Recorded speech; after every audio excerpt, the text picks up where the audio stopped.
Hey y'all, welcome back to my channel. Amy here. Today we're going to be talking about what I want to read in November. I've already actually read 2 books. I've DNF'd 1 book. And I have many other plans for November as far as reading goes. So I thought not only would I let y'all know what I would like to read in November, but also open up my book of the month book for y'all. But I thought I would let y'all pick which book I should do a vlog on from my book of the month picks. Because obviously I got, well no, I guess this could be, they must be small books because I did pick 2 for the month of November. But okay, so I have several reading plans I'd like to do. First of all, I didn't get to every single book that I wanted to read in October. So those 2 books are still Violet by Scott Thomas, as well as Winter People by Jennifer McMahon. So these 2 books were the 2 books that did not get read in the month of October that I did actually put on my TBR for October. So I would like to get to them. So we'll see. We'll just have to see how that goes. You know, I probably should make these priority for November. But there's so many other books that I want to read in November. For one, I want to get back into cozy mystery. So I decided this is what I want to read as far as like cozy mystery. This is File M for Murder. This is from the A Cat in a Stacks mystery series. This is the 3rd book in the series. This is by Miranda James. I've read the first 2 books and I've really enjoyed them. This is a little series where we follow a male character. Usually it's a female character that we're following who is solving all the mysteries. But this time it's a male character and his cat who helps him solve the murders. And his cat is a Maine Coon. He's a super smart kitty. His name is Diesel. I love him with my whole heart. So this little series has become something that I'd like to jump back into. Like I said, I've read the first 2 books and just never, I kind of got out of the whole cozy mystery thing, but I really like to get back into it. So this is book 3, File M for Murder. And in this installment, our character Charlie Harris, who is our male lead, he is a librarian, of course. I mean, come on. So this one, I'm not sure what this one's about. It involves, it seems like Charlie's daughter. Looks like his daughter's coming to town, as well as like her old flame will be in town. Her old boyfriend is a writer, and he ends up getting murdered. And Laura, his daughter, is a prime suspect. So, knowing she's innocent, Charlie and his faithful sidekick Diesel follow Connor's cluttered trail of angry lovers, bitter enemies, and intriguing library research to find the true killer before his daughter is forever cataloged under M for Murder. What? That's cute. Yeah, can't wait to get to that one. I also have really been wanting, and I don't know why I keep passing it by, I just kind of was perusing my TBR shelf right here, and I was like, you know what, I need to read this. This is I Know Who You Are by Alice Feeney. I really enjoyed Sometimes I Lied, so, and I've been wanting to jump back in, like, into her next book, and I don't know why I never did, so I'd like to do it this month and see what happens. I know our main character's name is Amy, and it's spelled just like mine. And I believe she is some sort of actress, I believe. Amy Sinclair, the actress. Everyone thinks they know but can't remember how, except one person. Someone knows Amy very well. When Amy comes home and discovers her husband is missing, she doesn't seem to know what to do or how to act. The police think she's hiding something, and they're right, she is, but perhaps not what they thought. Amy has a secret she's never shared, and yet she suspects that someone knows. That's all I'm going to read. So, and that doesn't really give much away. Not really sure what we're going to be getting ourselves into, but I'm anxious to see what it's all going to be about. And then this big hunk of a book, this is Truly Madly Guilty by Liane Moriarty. I don't really know what it's about. Liane Moriarty was kind of an auto-buy for me. when I was really into all her books, Big Little Lies. I really loved everything she's done except for like The Hypnotist's Love Story or something like that.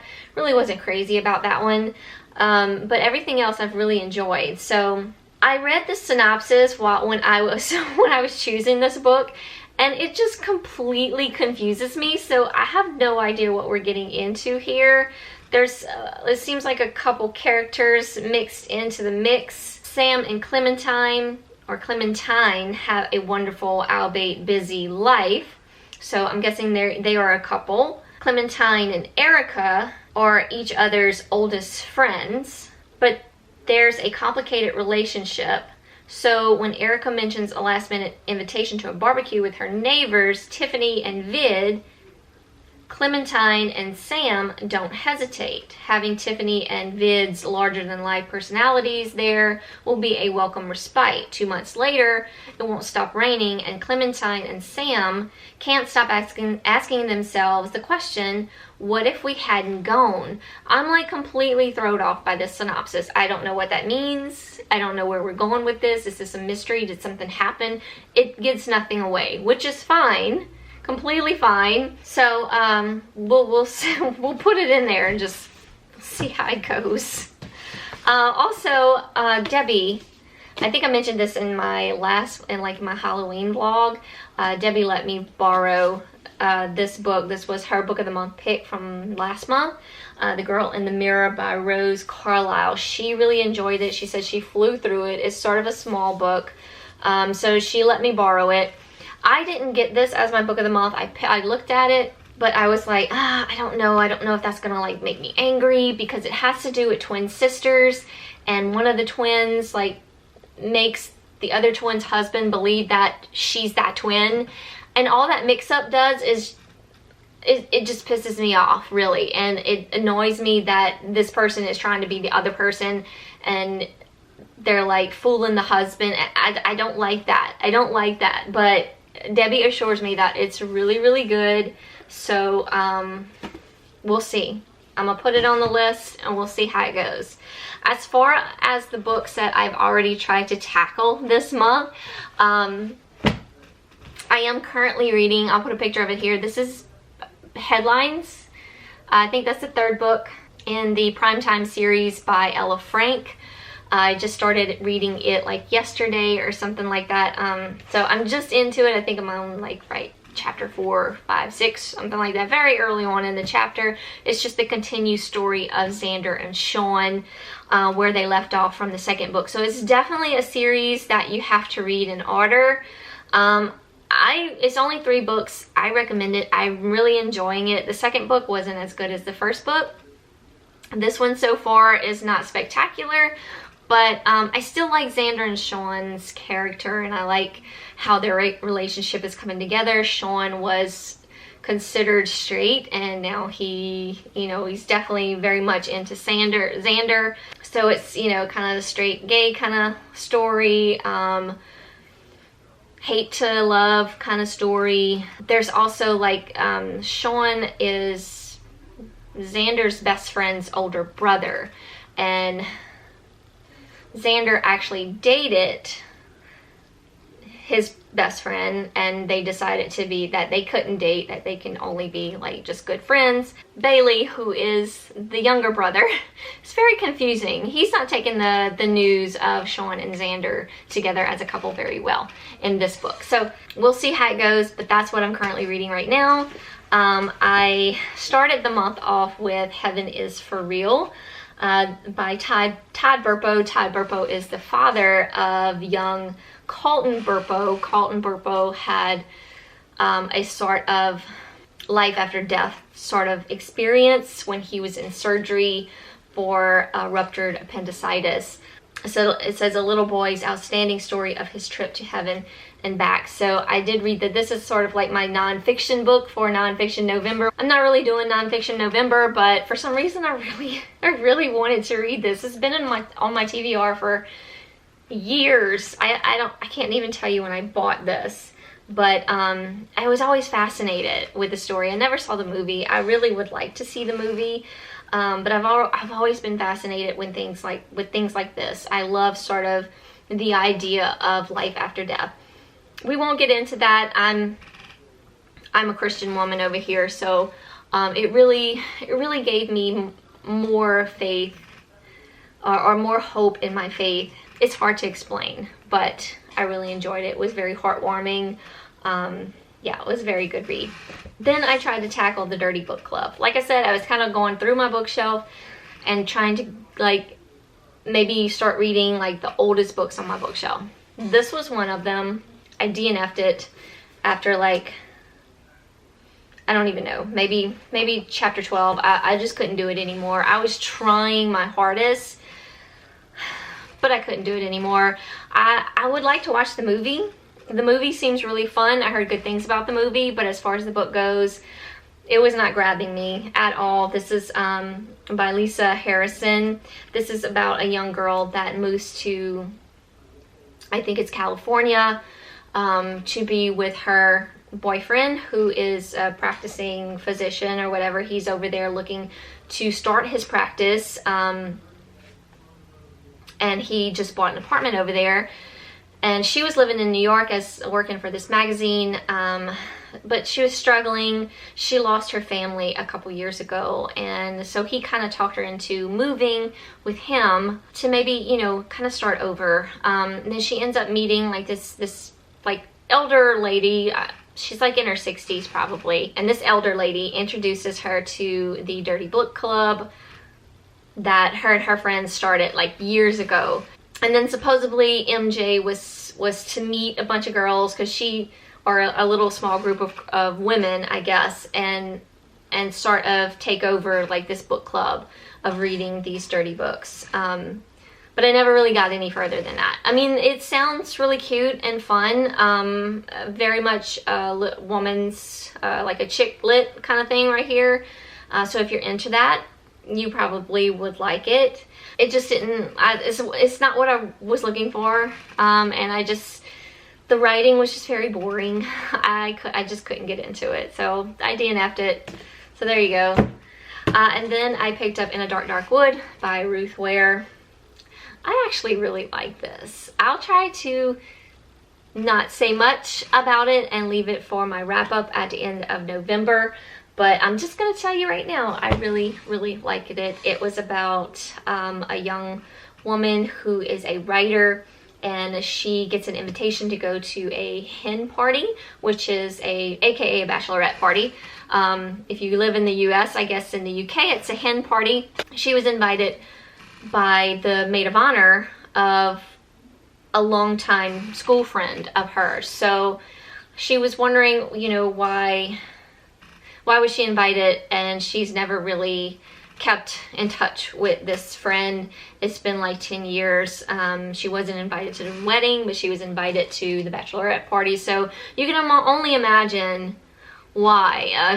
In the beginning, she kind of wakes up in the hospital and she doesn't know anything. I mean, she knows who she is, but she doesn't remember anything that happened, why she ended up in the hospital. And the story just kind of goes from there. She starts to try to remember events that happened when she was in this, you know, cabin, or it was like a glass house is what they were describing it as in the book, in like the woods. So I'll just leave it at that. I really enjoyed it. We'll talk more about it in the wrap up. All right, last but definitely not least, I got my scissors here. We are going to open up my book of the month box. What did I get? I don't remember the name of it. I know I got the new book by Amy. Oh, what's her name? She spells her name just like I do too, A-I-M-E-E. She wrote another book, but I didn't read that book. I'm having trouble here. Amy Mallory?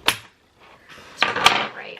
Let's just see. Let's just see what we got in here. Oh, okay. Now I remember. Okay, yes. That book was called Goodnight Beautiful by Amy Malloy Mallory. I've been seeing this floating around BookTube and Goodreads and Instagram, and I'm very intrigued about it. I was actually going to pick this up sooner. I didn't realize Book of the Month was going to have it as an add-on. It wasn't actually in the selection of your 5 choices, but if you go to new this month, in that list, they that's a new thing that they started doing, which I've really been enjoying, because it's actually like you get 2 new releases kind of thing. So this was in that section, so I went ahead and I got it. It does seem like it's a small book, but I've heard that it's very weird and it's good, but I may be disappointed at the ending. I'm not sure if I'm saying that right, but anyway, I'm curious about it and I want to read it. A handsome therapist, his lonely wife, and in his home office, a ceiling vent. You'd listen too, wouldn't you? That's right. It's about these newlyweds, Sam and Annie. Sam is a psychotherapist, apparently, and she can actually hear what's happening in his office. So she listens in, and I think there's like one particular case that she's very intrigued about. Most of his clientele is female. Little does Sam know that through a vent in the ceiling, every word of his sessions can be heard from the room upstairs. The pharmacist's wife contemplating a divorce, the well-known painter whose boyfriend doesn't satisfy her in bed, who could resist eavesdropping? Everything is fine until the French girl in the green Mini Cooper shows up and Sam disappears into thin air, throwing a wrench into Sam and Annie's happily ever after. There's more to the synopsis, but I just kind of like picked that out of the middle. But sounds really good. We'll see how it goes. There's a little bookmark we get. It says, "Leave me to my books." Yes, please. Just leave me alone. It's fine. And then my actual book of the month pick was Pretty Little Wife by Darby Kane. I've never read anything by this author. There's more than one way to end a marriage. It sounded really good. I was intrigued by the cover. I know it just seems very plain, but it's like a blurred woman figure. Very mysterious. Ooh, shouldn't a dead husband stay dead? Yes. Unless I guess you're in the Walking Dead universe. A student vanished months ago. Now Lila's husband, Aaron, is also missing. At first, these cases are treated as horrible coincidences until it's discovered that the student's is really the third of 3 unexplained disappearances over the last few years. So a husband goes missing. Sounds interesting. So let me know in the comments below which one you would like a vlog on. The Goodnight Beautiful or Pretty Little Wife. And I shall do that for you. So that's it. That's my TBR wish list for November. I don't know how to put it because I know I'm not going to get to all these books. I know that for sure. Yeah, we'll see how it goes. So I hope you're all doing well out there, staying safe. Let me know in the comments what you'll be reading in November. Hugs from me all around, and I will see y'all in my next video. Bye, y'all.